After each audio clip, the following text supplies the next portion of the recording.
Bienvenue dans Memento Mori, le podcast qui parle du présent en prenant la fin comme point de départ. Je m'appelle Raphaël Charrier, je suis pasteur à Grenoble. Et je suis Mathieu Giralt, pasteur à Etup. Et on est tous les deux blogueurs sur le site toutpoursagloire.com. Salut Matt, comment tu vas ? Ça va super bien, comme une fin d'année. Et toi ? Ouais, comme une fin d'année qui est trop... En fait, la fin d'année prend trop le départ comme point de commencement, tu vois. Et ça fait trop longtemps que je me sens en forme comme une fin d'année. Et du coup, ça pique un peu, je t'avoue. Ouais. Et voilà. Mais ça fait plaisir de voir que le temps avance. Hein. Le temps avance, lentement mais sûrement. On n'a jamais été... Fugit, comme on dit, hein, dans le milieu. Voilà, et rigor mortis... Non, pas rigor pas mortis. Mais Memento ultima Mori. necat.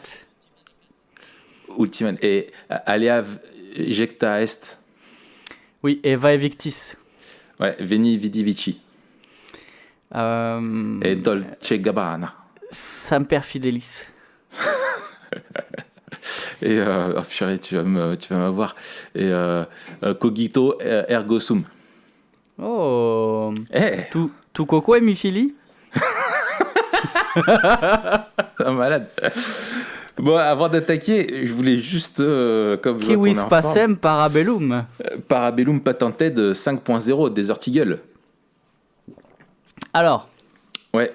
Avant de commencer, remercier Johanna. Qui nous a envoyé un mail super sympa et qui nous écoute quand elle est en balade sur les coteaux de son village. Ouais. Et voilà, alors peut-être que Johanna nous écoute en ce moment sur le coteau de son village. Et voilà, donc un petit coucou pour te remercier. On a eu plein d'autres messages aussi et on peut pas répondre à tout le monde parce que ça serait un peu relou pour tout le monde. Mais merci beaucoup, on est très encouragés. Attends, moi je vais juste placer un petit big up aussi à Alexandre de Grasse. Fais une dédicace. Et à tout le collège Jules Flandrin de Bordeaux. Dédicace à Alexandre de Grasse. Si t'étais sur Skyrock et que t'as 14 ans. À qui j'ai pas répondu encore, mais je te réponds par mail. Mais en tout cas, merci beaucoup. Ton mot nous a bien fait plaisir et nous a encouragés. Voilà, c'est parti. Si vous voulez nous appeler. D'ailleurs, j'espère que Johanna n'habite pas dans le village. Johanna, si elle habite dans un village qui s'appelle Rep, du coup, elle se balade sur les coteaux Rep.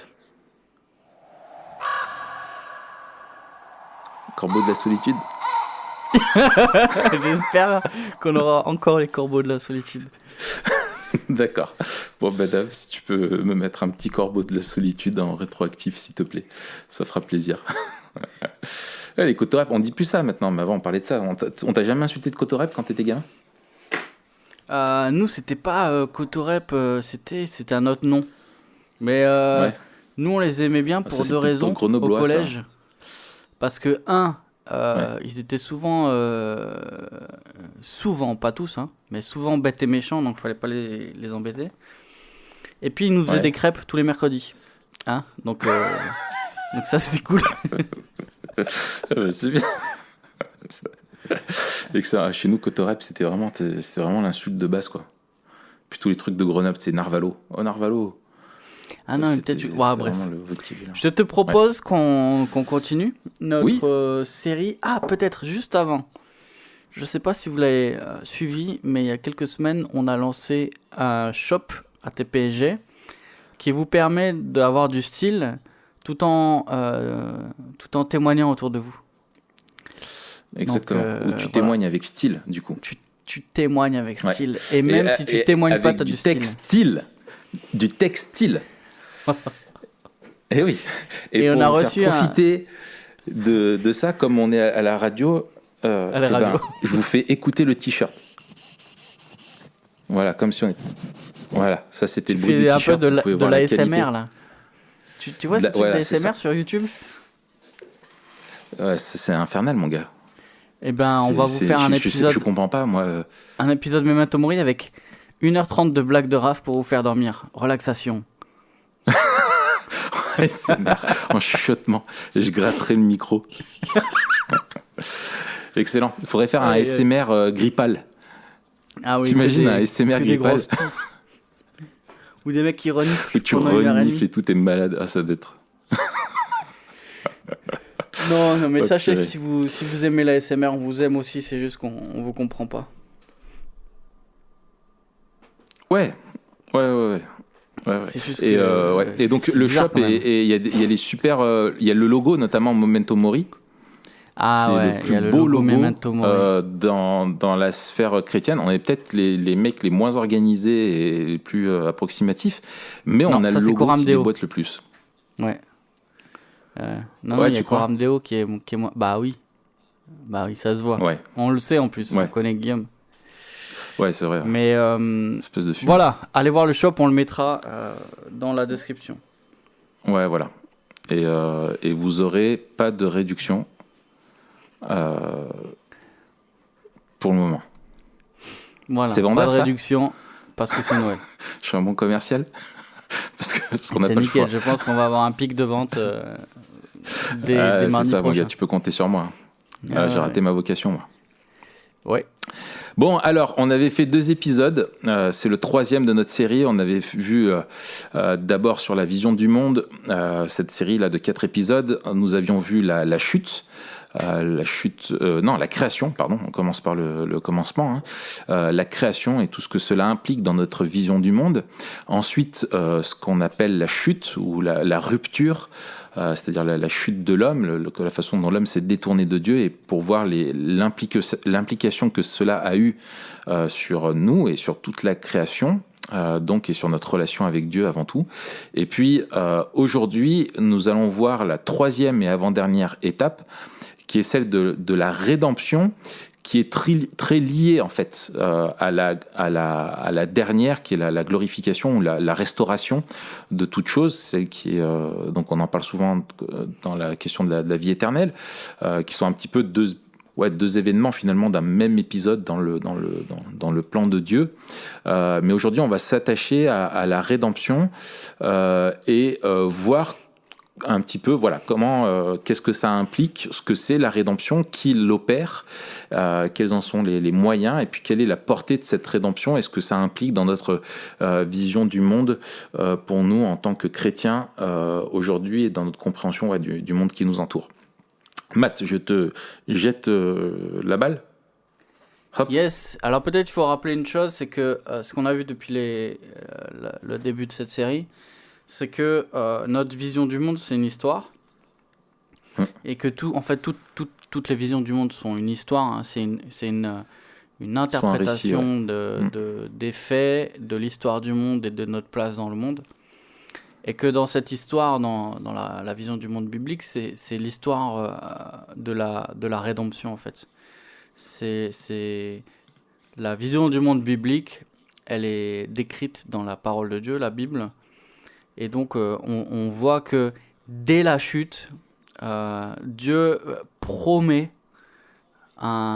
quelqu'un qui rétablira ce qui a été corrompu par la chute, ce qu'on appelle souvent le proto-évangile. En Genèse 3,15, Dieu parle à Ève et lui promet que sa descendance écrasera la tête du serpent, qui lui mordra le talon. Il parle à Satan. Il s'adresse à Satan en lui disant que la descendance d'Ève lui écrasera la tête. C'est ce qu'on disait la dernière fois. Je vais le lire. Ouais, vas-y. Comme ça, je dis pas de bêtises.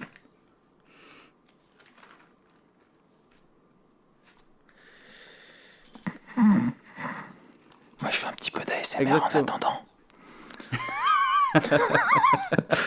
Attends, écoute.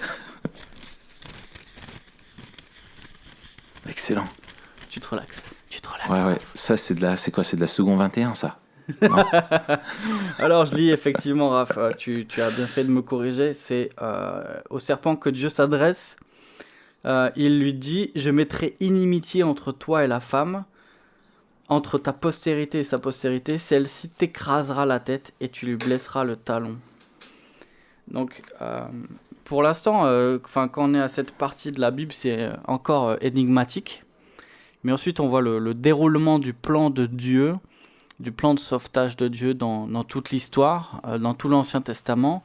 Et on voit que y a une lignée physique qui est préservée. Et on a une série aussi de promesses et d'alliances. On va pas détailler ça ici, mais on voit qu'en tout cas, tout pointe vers une personne, qui est appelée de plusieurs noms. Le Messie, le rejeton, il y a beaucoup de serviteur de l'Éternel, de termes, voilà, le serviteur, notamment serviteur souffrant dans Ésaïe. Le roi ultime qui est promis, etc. Voilà, et il y a plusieurs préfigurations, que ce soit des personnes, David en tant que roi, Moïse en tant que prophète, et ou ce soit des institutions, par exemple le système sacrificiel, ou encore le tabernacle et plus tard le temple. Tout cela, en fait, on voit que ça converge vers une seule et même personne qui est Jésus-Christ. Ouais, tout à fait. Et dans Genèse 3,15, donc, qui se passe, ce texte que tu as écrit est vraiment au moment où la chute vient de survenir et que Dieu cherche l'homme, etc. C'est vraiment dès qu'il y a il y a eu cette chute, en fait, Dieu révèle tout de suite, et pas à n'importe qui, à Satan, qui Satan pensait peut-être avoir eu la victoire sur Dieu.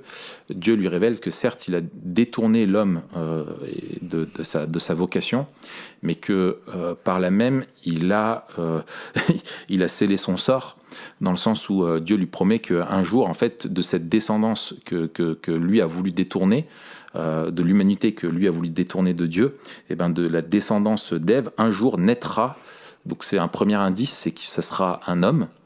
Ce sera vraiment l'homme qui a été trop faible. Il y aura un homme un jour qui sera plus fort que lui, et qui aura la victoire, qui laissera des plumes dans ce combat-là, mais qui détruira Satan. Et avant tout, le plan de la rédemption, on voit que il est pour sa propre gloire, où Dieu veut rétablir ce qu'il a créé et détruire son ennemi, quoi. Et donc on a peu d'éléments, mais on a déjà cette certitude dès le moment où l'homme est tombé, que Dieu va avoir la victoire et que le mal sera détruit. Après, le quand, quoi, comment, effectivement, tu as dit que l'Ancien Testament parle de beaucoup de choses, et tout l'Ancien Testament, c'est toute la première partie de la Bible jusqu'à les évangiles qui racontent la vie de Jésus, sont une histoire, l'histoire de personnages et d'un peuple qui nous raconte toute, en fait, cette histoire de cette descendance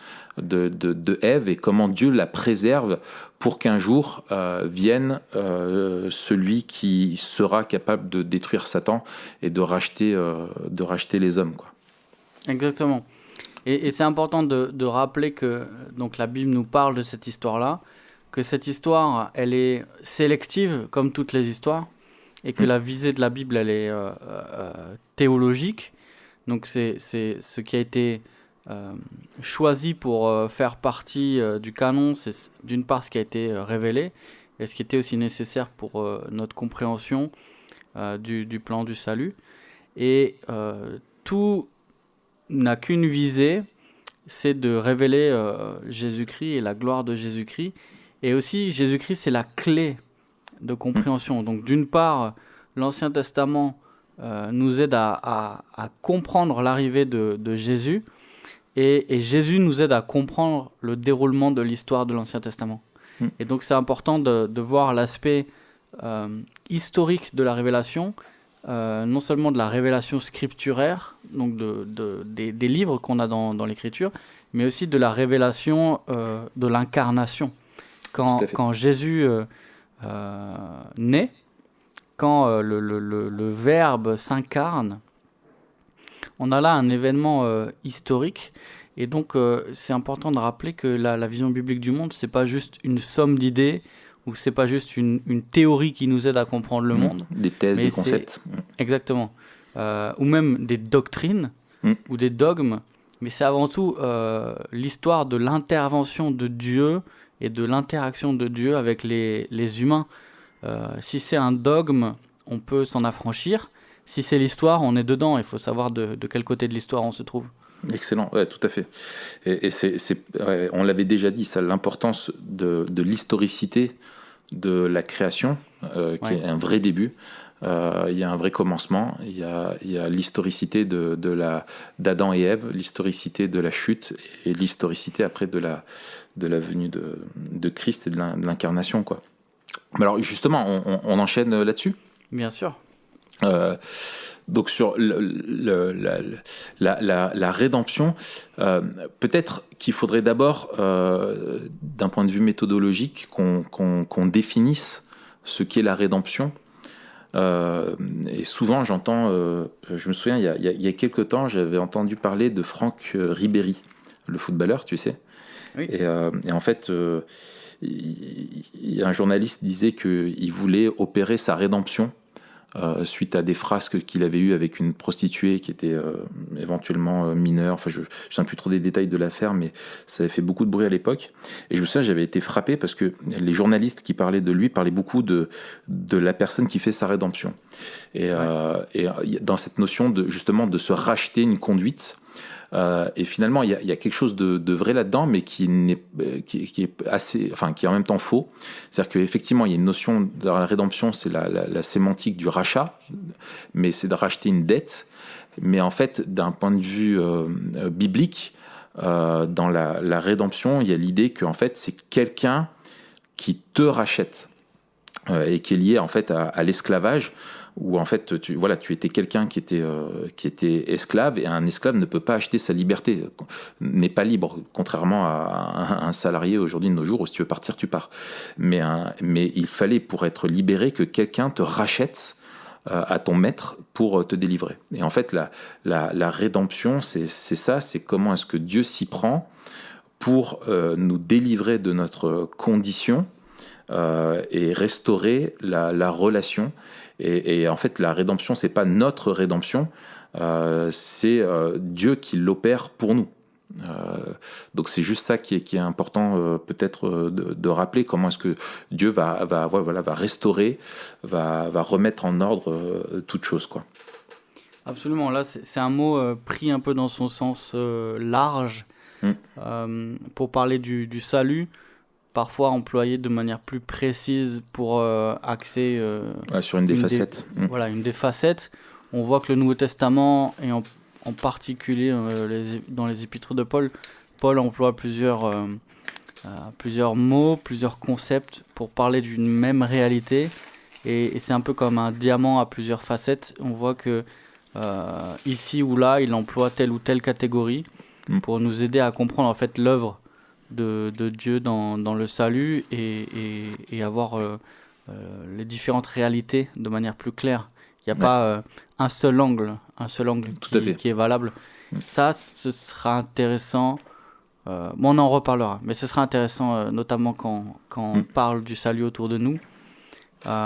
C'est Keller qui parle des grammaires de l'expiation, et il liste 6 grammaires de l'expiation, je crois. Et nous, on n'en utilise souvent qu'une. En tout cas, moi, je m'en suis rendu compte. Souvent, la question de la culpabilité. Et on ne présente le salut que sous l'angle, souvent, de la justification et sous l'angle légal, en fait. On est coupable et on est pardonné. Alors qu'il y a d'autres grammaires, par exemple celle du champ de bataille, où on est victorieux, celle de la libération, où on est délivré, celle de l'adoption, où on est inclus dans la famille avec la question des relations, etc. On en reparlera. En tout cas, merci d'avoir précisé. C'est vrai que c'est un gros mot et il faut qu'on le précise. Alors justement, Raph, si on parle de l'incarnation, on va pas parler on va pas faire une christologie, on va pas parler de tout ce qui concerne Jésus, ça nous prendrait des heures et des heures. Mais si on parle de l'incarnation, en quoi c'est important et utile pour notre vision biblique du monde, et notamment pour notre théologie pratique et notre manière de vivre dans le monde, dans un monde déchu. Qu'est-ce que l'incarnation, ça nous apporte ? Et pourquoi c'est une bonne nouvelle que Dieu se soit incarné ? Voilà. Ouais. C'est hyper important parce que déjà, je voudrais dire que ça nous montre qu'il y a besoin d'une intervention divine Ouais. Et que en fait, donc que Christ est l'agent, celui qui accomplit le plan décrété par le Père de toute éternité. Et en fait, sa médiation, c'est celui qui fait la médiation, voilà, qui vient pour nous réconcilier avec le Père. Et donc, pour nous réconcilier, il y a besoin de nous rejoindre et de nous révéler pleinement qui est le Père. Donc ça, cette médiation, elle est primordiale, parce qu'en fait, elle commence dès la chute, quoi. Dès la chute, on a besoin de la grâce de Dieu, et Christ meurt pour son peuple passé, présent, futur. Et en fait, l'incarnation est magnifique, parce que ça nous montre d'une part l'étendue de l'amour de Dieu, dans le sens où cette création qui est devenue rebelle à Dieu, dont Dieu se sépare à cause de sa sainteté, dans son amour, il l'a rejoint également par l'incarnation, en venant vivre au milieu de nous. Et souvent, les gens se demandent, tu vois, quand tu parlais de l'implication dans la vision du monde, la première chose à laquelle je pense, et qui est pas, surtout à ne pas oublier quand on est chrétien, c'est que souvent les gens se posent la question, mais voient un Dieu comme étant étranger à notre condition, à ce qu'on vit. Et en fait, nous, on doit se rappeler que non, Dieu n'est pas resté loin, mais qu'il est venu vivre au milieu de nous, comme l'un de nous, et qu'en plus, cette incarnation, elle s'est faite sans qu'il tire aucun privilège de sa nature divine, dans le sens où il s'est fait comme un homme du peuple, au milieu du peuple, et a vécu la vie que n'importe qui serait appelé à vivre, et dans ce sens-là, on peut tous s'identifier à lui, quoi. Ouais, c'est ça, c'est ce qui nous montre avec plus de force. On parlait au premier épisode la question de l'immanence de Dieu, et beaucoup nous disent moi je croirais Dieu si je le voyais, ou j'aimerais bien que Dieu vienne, et en fait il est venu. Et c'est ça qu'on dit à chaque Noël, c'est que Dieu est venu sur terre. Et j'aimais bien cette citation de Tim Challies qui disait ce qui est le plus beau, c'est pas que l'homme ait marché sur la lune, c'est que Dieu ait marché sur la terre. Tout à fait, ouais, elle est excellente celle-là. Et en fait, l'incarnation, ça nous montre tu l'as dit, l'amour, un amour qui passe par l'humilité, par la générosité. On voit dans Philippiens 2 que Dieu s'est abaissé jusqu'à nous, et il est devenu notre serviteur, et il est allé jusqu'à mourir à la croix pour nous. Et en fait, sans incarnation, il n'y a pas la croix. Ouais. Et on verra que la croix, c'est le centre de la vision biblique du monde. C'est à la fois ce qui met un terme, c'est le point final en fait, au péché, et ce qui ouvre à la gloire future. Mais sans incarnation, il n'y a pas de croix, et même sans incarnation, il n'y a pas d'obéissance de Jésus. Et on va voir en quoi en fait c'est important et nécessaire dans l'histoire de la rédemption, que Jésus non seulement soit mort, mais aussi ait vécu parfaitement à notre place. Et l'incarnation permet en fait cette obéissance-là. Voilà. Non, et puis je trouve ça démontre la solidarité de Dieu qui est absolue. Et c'est ça qui est très fort dans le christianisme, c'est que la création qui est séparée de Dieu, Dieu en se faisant homme, par l'incarnation, donc Christ 100% Dieu, 100% homme, on va y venir, en se faisant homme, Dieu se rend solidaire de sa création. Et ce qui est extraordinaire, c'est que c'est une solidarité qui est éternelle, dans le sens où Christ reste pour l'éternité 100% Dieu, 100% homme. Ouais. Et ça nous montre à quel point Dieu est justement, comme on l'a dit, un Dieu d'amour, et qui met tout en œuvre pour non seulement nous montrer son amour, mais aussi se faire connaître, parce que c'était la meilleure, et on avait cité Hébreux 1, 1, chapitre 1, versets 1 à 3 et d'autres textes comme ça les fois précédentes, où en fait le Fils vient nous révéler ultimement qui est le Père. Et Dieu est venu dans notre monde, parler dans notre culture, avec notre langage, enfin des personnes de l'époque, pour se faire complètement comprendre. Et tout ce qu'il a fait dans sa vie, y compris son obéissance, ses miracles, etc., était là pour témoigner vraiment du fait qu'il était unique et qu'il était celui qui était promis. Que c'est pas un événement fortuit de l'histoire, mais un événement qui était planifié par Dieu et Dieu montre encore une fois que tout ce qu'il promet, il l'accomplit, il est infaillible, conformément à son caractère.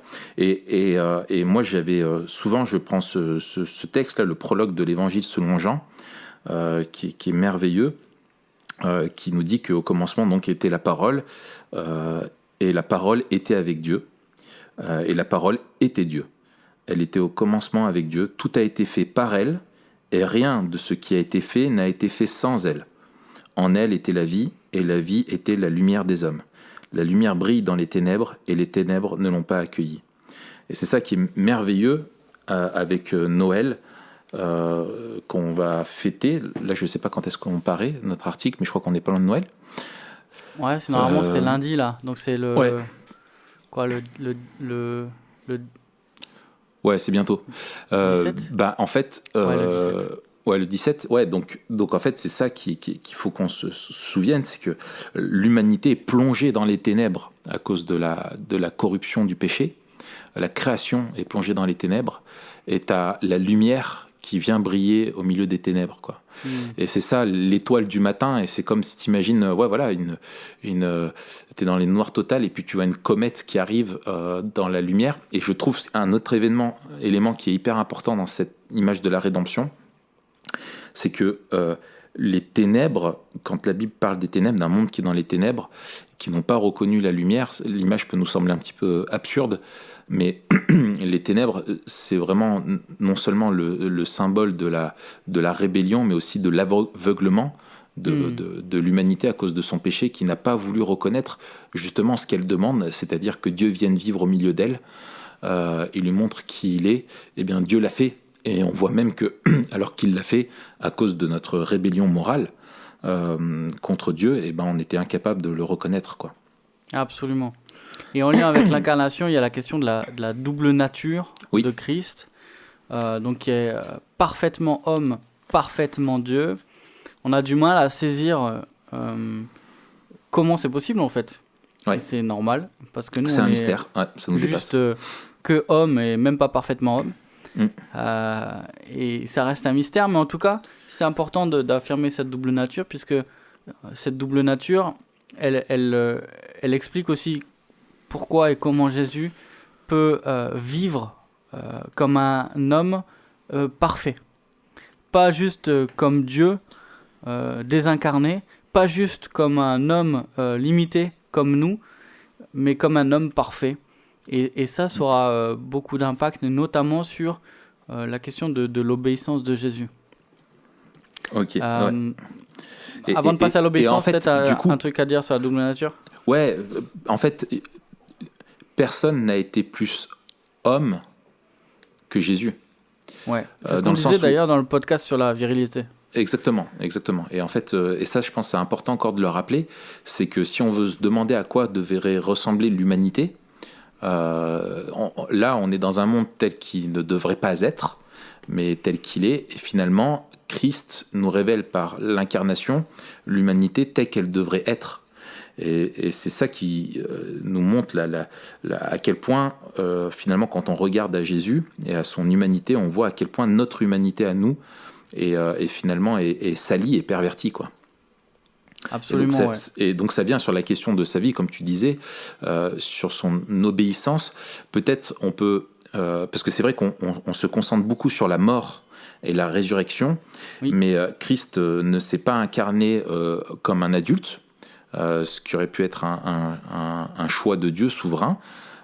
mais comme il a créé Adam et Ève apparemment mûrs et adultes et pas bébés, eh bien là, il a choisi une incarnation qui passe par le commencement de la vie, une naissance et toute une vie, et avant la mort de Jésus, eh ben, il y a eu au moins 30 années sur Terre. Et pourquoi est-ce que c'est important ça, de parler de sa vie de Christ et de son obéissance et de ses différentes facettes? Ouais, alors on va employer des termes. Avant, je les définis. On va parler d'obéissance active et d'obéissance passive. Alors, passive, c'est pas parce qu'il fait rien, c'est parce que c'est un lien avec la passion, en fait, avec sa mort. Mais on pourrait parler couramment de je sais pas, d'obéissance dans la vie et d'obéissance dans la mort, par exemple. Ouais. Pourquoi c'est important? C'est important, alors, pour plusieurs raisons. Peut-être c'est intéressant pour nous aussi comme tu l'as dit, je vais rebondir sur ce que tu viens de dire, sur le fait que Jésus a vécu la vie parfaite, en fait, des hommes. C'est que même si ce n'est pas qu'un modèle, ça c'est le grand danger de ceux qui nient de certains qui nient la substitution pénale, on en parlera, et qui ne voient Jésus que comme un exemple. Mais c'est aussi peut-être le défaut de ceux qui ne voient pas Jésus comme un exemple. Et Jésus a vécu une vie parfaite, et en fait, en vivant ce que tu nous as dit, c'est qu'il nous a montré à quoi devrait ressembler la vie d'un homme sur terre, à quoi devrait ressembler une vie sans péché. Alors peut-être c'est encore différent de celle qu'on connaîtra au ciel, puisqu'il nous a montré une vie sans péché dans un monde avec le péché. Mais en tout cas, il y avait déjà un aperçu d'une vie sans péché, pleine de grâce et de vérité sur terre. Et ça devait être déjà un message, en fait. Sa vie était déjà un message. Sa vie disait qu'il était parfait et qui il était. Voilà. Ensuite, on a un pendant avec l'Adam. Le premier Adam, Jésus est... Ah, je croyais que tu disais la dent, la molaire ou un truc comme ça. Non, pas Albert Moller. Lol. Avec le premier Adam, Jésus est désigné comme le second Adam. Et là où Adam... Et puis on voit en fait dans toute l'histoire de la rédemption que Adam a échoué. Alors que Dieu lui avait promis la vie éternelle s'il lui obéissait.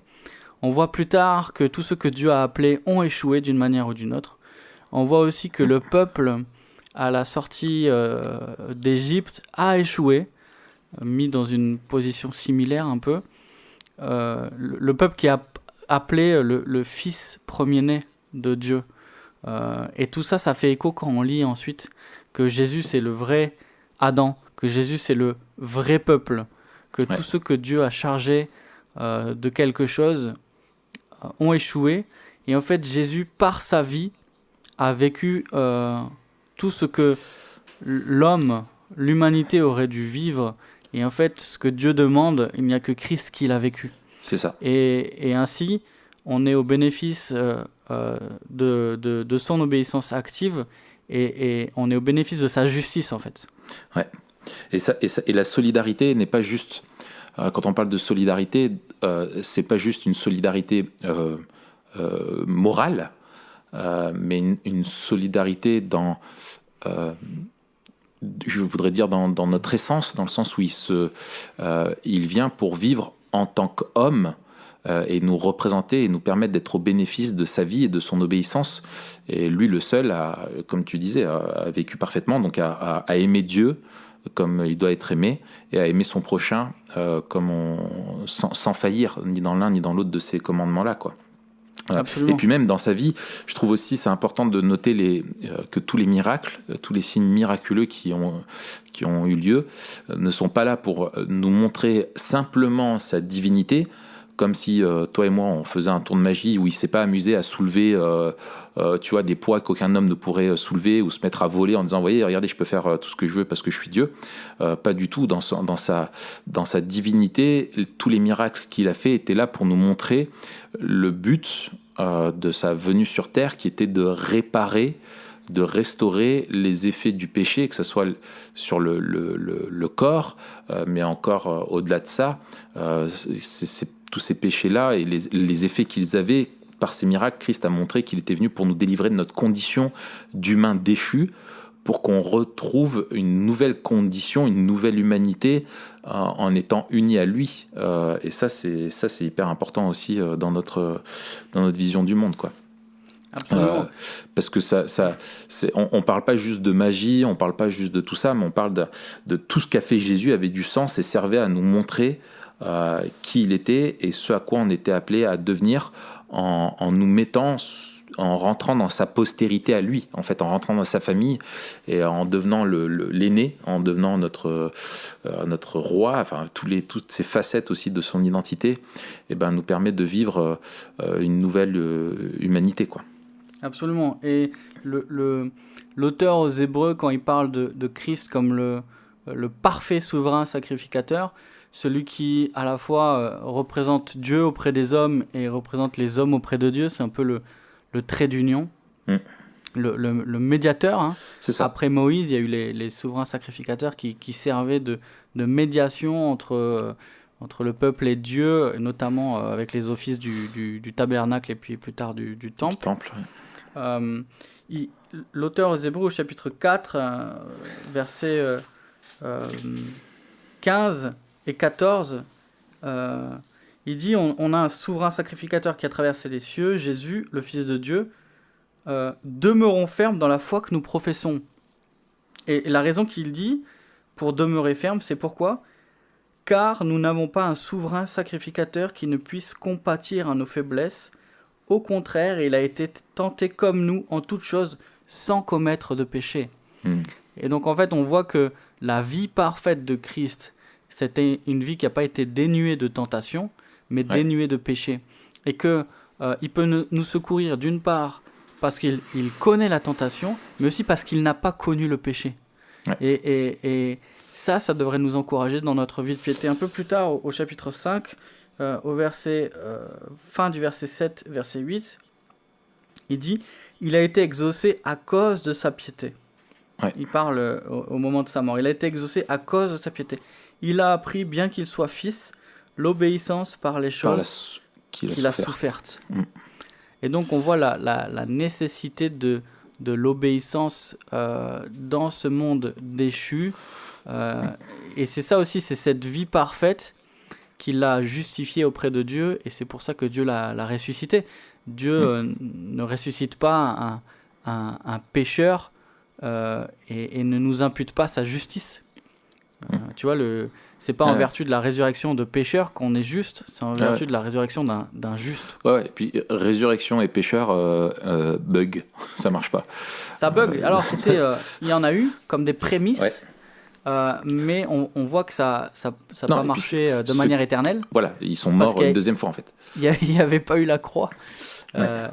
Voilà. Et puis, autre chose, c'est qu'on voit aussi le parallèle entre la culpabilité héritée d'Adam, qui a un parallèle à la croix et à la substitution pénale.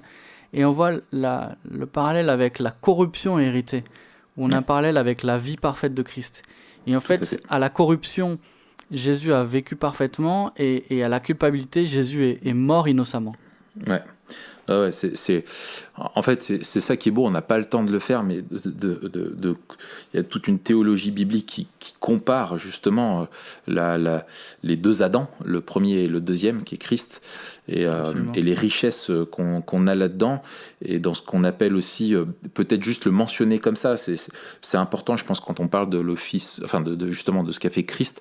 Je ne sais plus si c'est de Calvin ou si c'est existé avant sur les trois offices de Christ. En tout cas, c'est Calvin qui l'a, dans sa systématique, dans l'institution de la religion chrétienne, qui l'a vraiment développé. C'est que Christ, dans son acte de médiation, a rempli trois offices qui étaient nécessaires pour nous réconcilier avec Dieu. Ces trois offices qui étaient institués par Dieu dans l'Ancien Testament, dans l'Ancienne Alliance. C'est l'office de roi, Donc Christ est notre roi, notre nouveau roi. L'office je les développe pas, l'office du prêtre, dans le sens où il est celui qui nous représente devant Dieu, le prêtre étant celui qui est rentré dans le temple pour offrir un sacrifice à Dieu au nom du peuple. Et Christ est le prêtre parfait puisqu'il s'est offert lui-même en sacrifice pour nous et en nous représentant. Et puis l'office de sacrificateur, de prophète, pardon. Prêtre c'est le sacrificateur, de prophète c'est dans l'autre sens, c'est le prophète est celui qui parle au peuple de la part de Dieu. Et en fait, Christ a parlé ultimement de la part de Dieu puisqu'il est Dieu qui s'est fait homme. Donc il est le prophète ultime dont Moïse avait parlé d'ailleurs, avait déjà annoncé qu'il viendrait un prophète ultime qui serait plus grand que lui et qu'il faudrait qu'on écoute. Donc voilà, c'est un petit peu dans son travail, dans sa vie. Je parle dans son travail pour accomplir la rédemption. Il y a cette obéissance active dans sa vie où il a rempli ces offices-là, et dans sa mort, où sur la croix il a subi à notre place d'encaisser à notre place toutes les condamnations qui nous séparent de Dieu et qui nous permettent d'être réconciliés avec Dieu. Mais il ne faut pas s'arrêter à son obéissance. Ce qui est hyper important de mentionner, c'est notamment sa résurrection. Absolument. Juste une dernière phrase sur la question de l'obéissance. Je suis désolé, mais peut-être pour résumer. Pas de souci. Pour résumer, pourquoi on passe aussi autant de temps là-dessus, c'est que en vivant parfaitement et en mourant innocemment, Jésus remplit les exigences de Dieu. Et nous, parfois, en tant qu'humains pécheurs, et parce qu'on nous présente le salut et la croix que sous l'angle en fait de la culpabilité et du tribunal en fait, de payer le péché, on a l'impression que les exigences de Dieu se réduisent juste au fait de payer le péché, le fait qu'on ait offensé Dieu. Mais en fait, les exigences de la vie devant Dieu, c'est l'obéissance parfaite et une vie parfaite. C'est pas juste réparer ce qui a été cassé, c'est d'abord vivre comme Dieu veut, en parfaite union avec lui, en parfaite obéissance. Et c'est là qu'Adam a échoué. Donc Jésus est venu réparer ce que Adam a cassé, mais il est aussi venu vivre ce que Adam aurait dû vivre. Et donc c'est pour ça qu'on met l'accent là-dessus. Et aussi parce que cet aspect-là de l'obéissance, elle nous montre quelque chose de beau. Elle nous montre qu'en Christ, nous aussi on peut vivre devant Dieu et on peut obéir à Dieu et on peut plaire à Dieu. Et elle nous montre aussi que la vie avec Dieu, c'est pas juste être pardonné, c'est être en communion avec lui. Et ça, c'est déjà un pan énorme de notre espérance chrétienne. On en parlera la prochaine fois plus en détail quand on parlera de la glorification, de la restauration. Mais cette vie-là, cette vie parfaite, on en a quelques aperçus et on peut vivre quelque chose de ce qu'on vivra. Et j'aimais bien une phrase de Douglas Moo dans son commentaire sur Romains.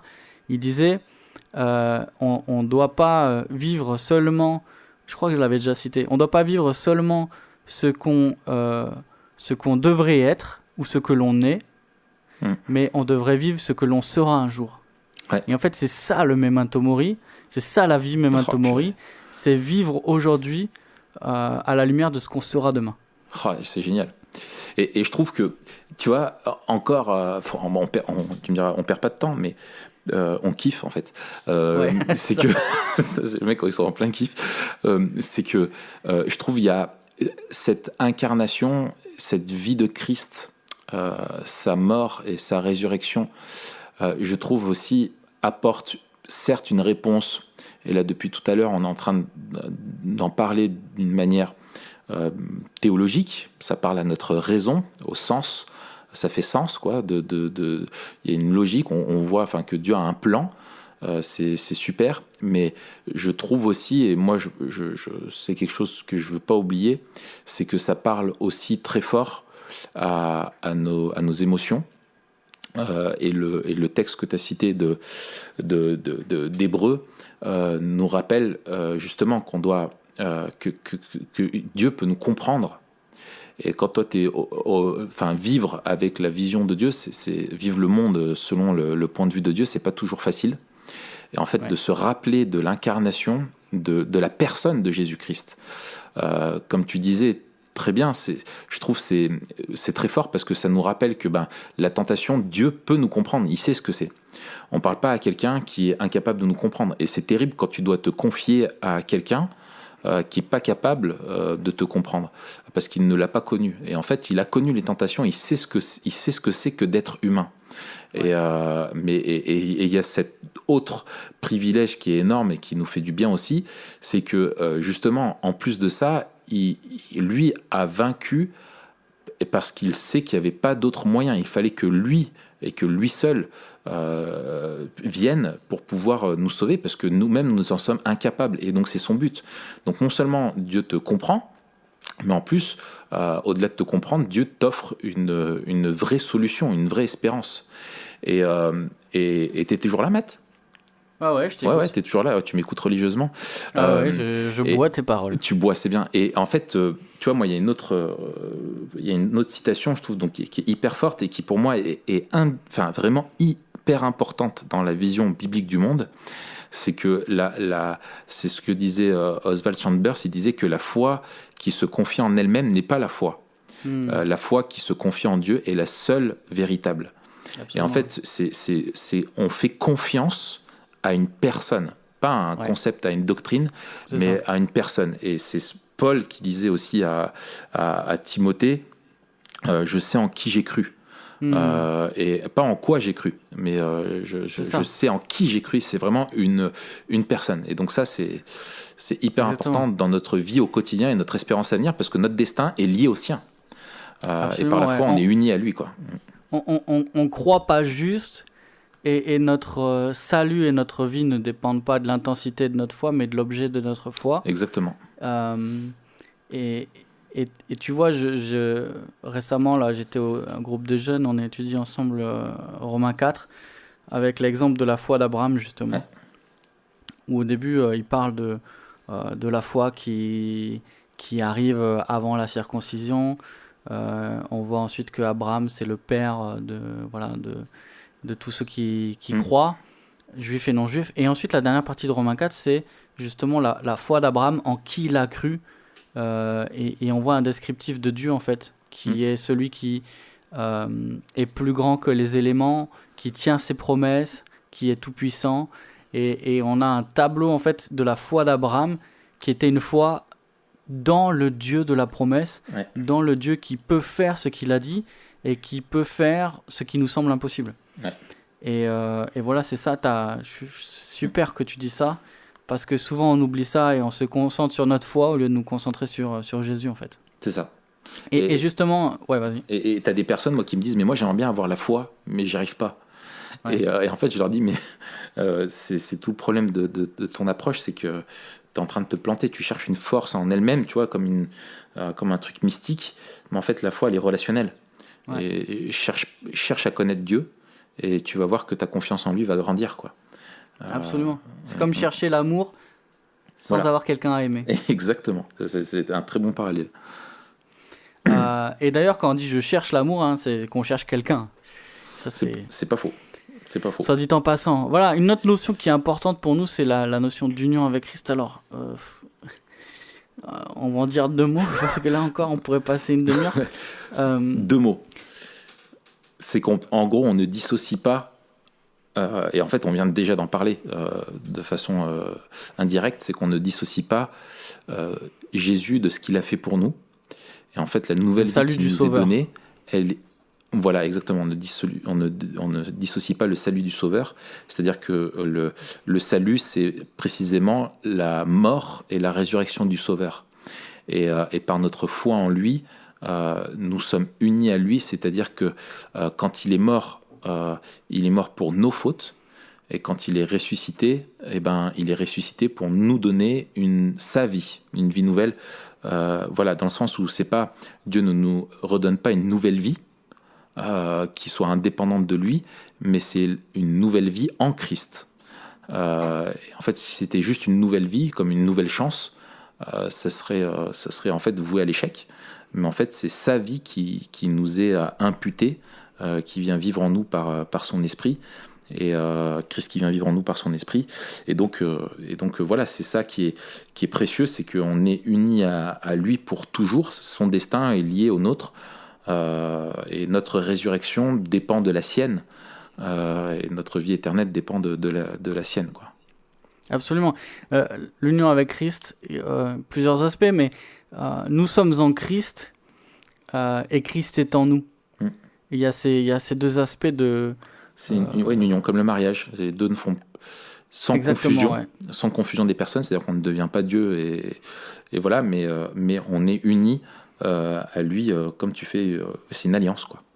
Voilà, et puis il y a plusieurs images qui sont... plusieurs analogies qui sont employées par l'Écriture.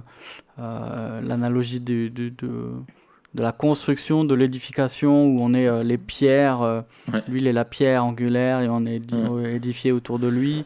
L'analogie aussi plus vitale dans Jean, et notamment avec cette question de la vigne, qu'il est la vigne et nous sommes les sarments.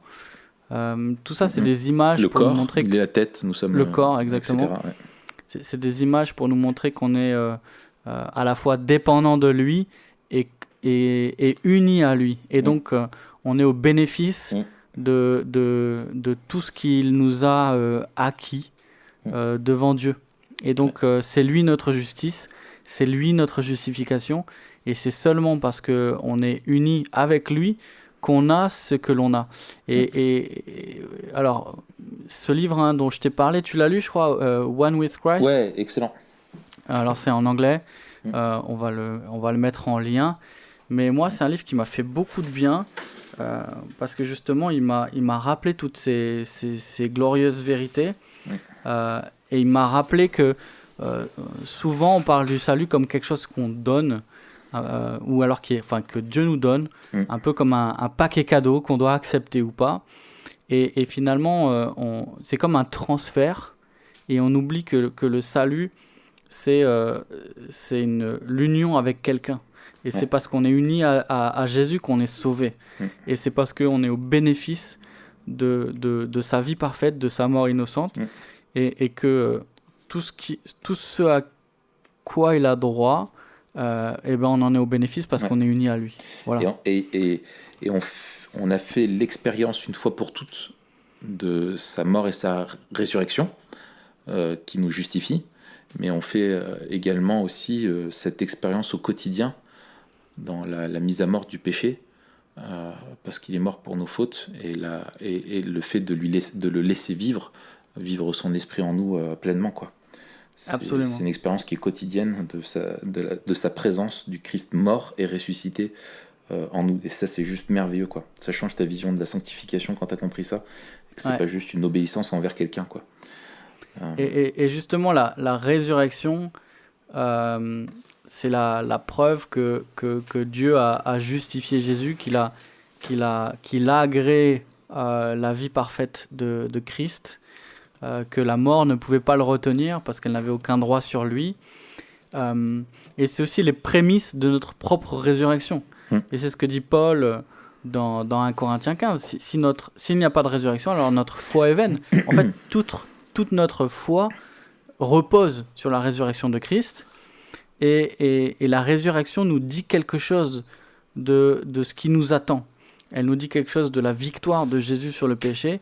Et elle nous dit aussi quelque chose sur la solidarité, encore une fois, avec Jésus, du fait qu'on doive nous aussi mourir avant de ressusciter, et ressusciter comme lui et avec lui, avec un corps glorieux. Ouais.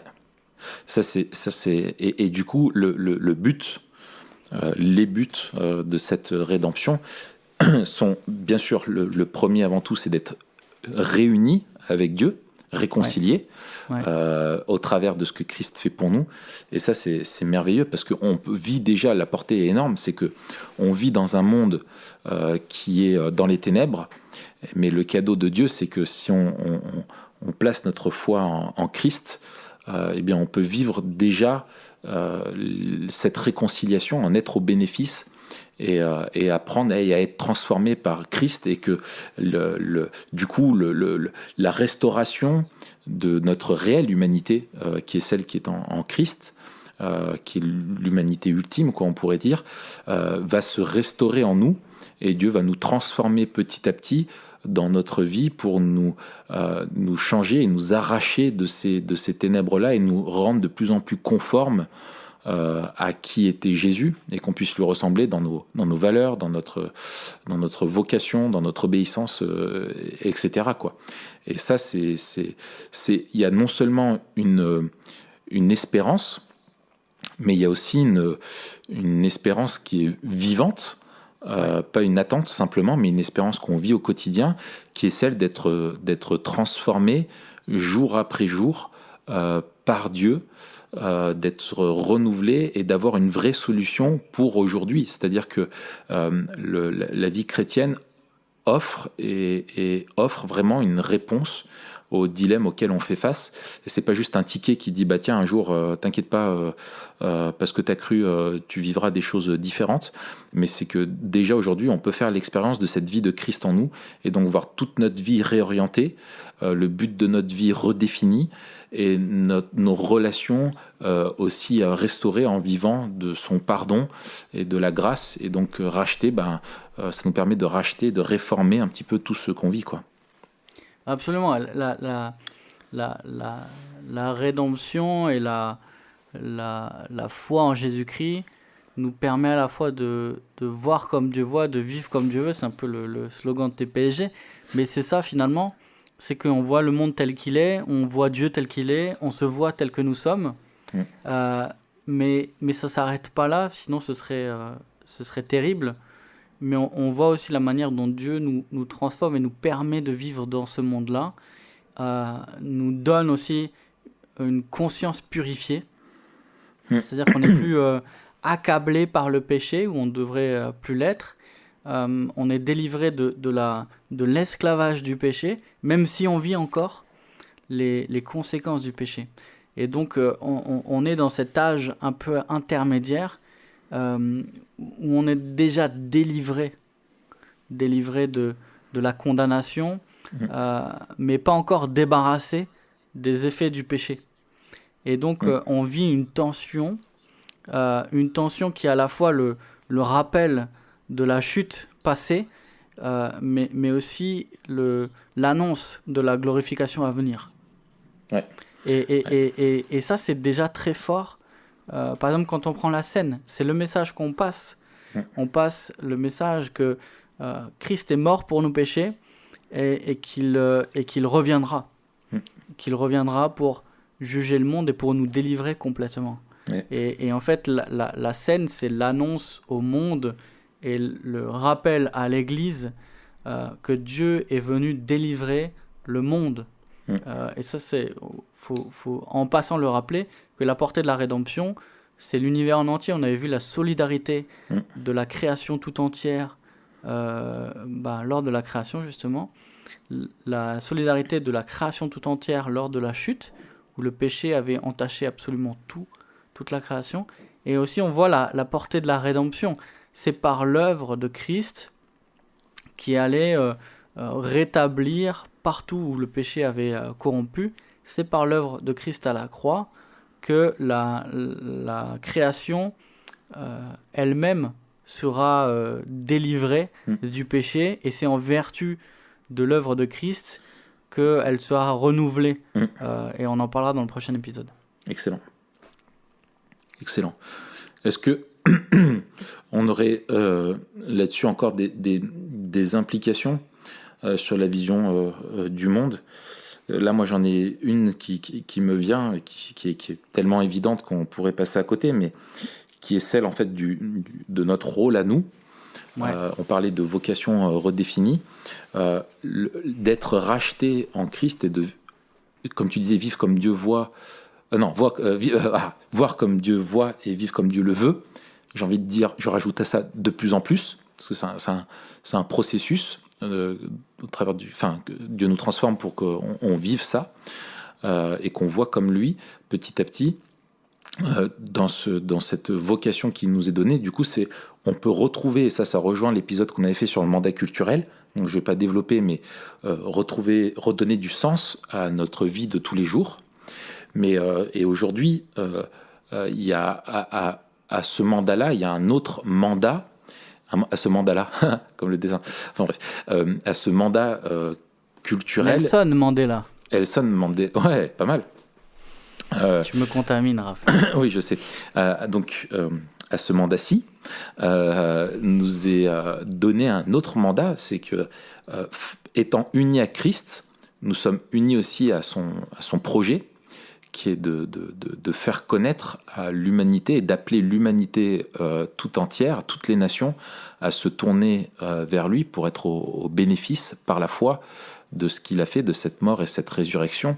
Et en fait, en tant que chrétiens, on n'est pas des prosélytes, mais on est des représentants, des ambassadeurs qui sommes appelés à parler de ce roi qui est venu et de ce cadeau qu'il veut offrir à tous les hommes. Et toutes les femmes, bien sûr, enfin quand je dis tous les hommes, c'est à l'humanité qui est appelée, où chaque individu est appelé à se tourner vers Christ et à demander pardon à Dieu pour ses fautes, pour ses péchés, etc., et à être au bénéfice de cette nouvelle vie que Christ seul peut nous donner. Et dans ce sens, dans la vision biblique du monde,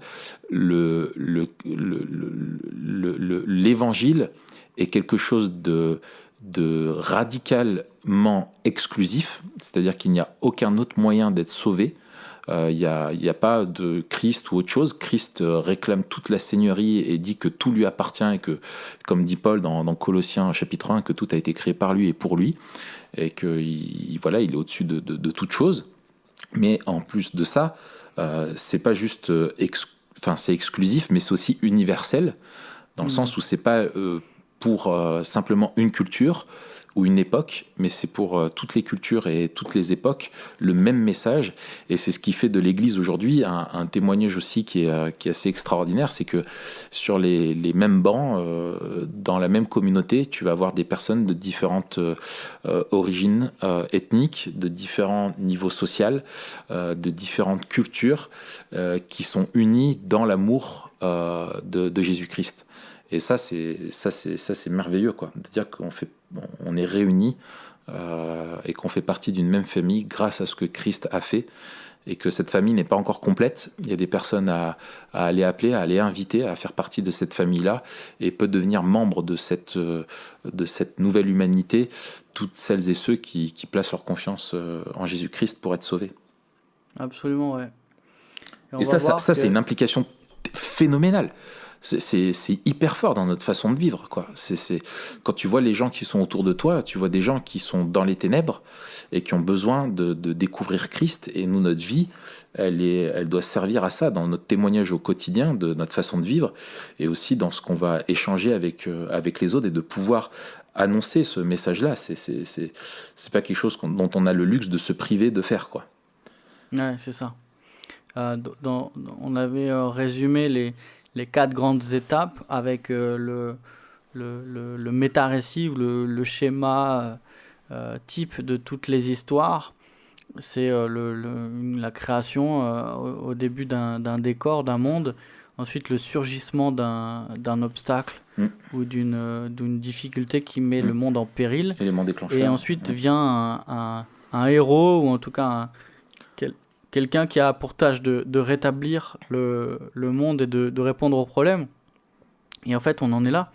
Et si on voit, si on oublie ça, si on oublie en fait que Jésus-Christ est venu dans le monde pour sauver l'humanité, et si on réduit la foi à quelque chose de personnel, on oublie à la fois la portée de la rédemption et l'importance du message du salut.